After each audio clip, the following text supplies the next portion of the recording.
হচ্ছে আমাদের ল্যাব, তোমাকে দেখাই। হ্যাঁ, যেগুলো মেশিন, এইচপিএলসি মেশিন সামনে দেখতে পাচ্ছ, এই যে পশ এরিয়া ক্লাসের ওপরে, এইগুলো মেশিনের জায়গা আসে নাই। আর ওইগুলো আলাদা আলাদা এক একটা ক্লাস কম্পার্টমেন্ট, এখানে আলাদা আলাদা মেশিন থাকে। এখানে দেখো যে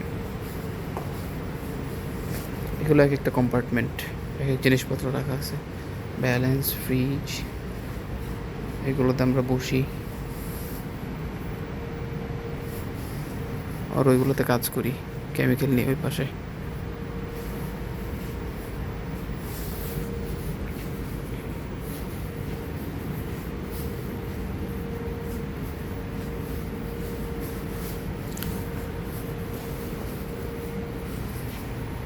ওগুলোতে কাজ করি।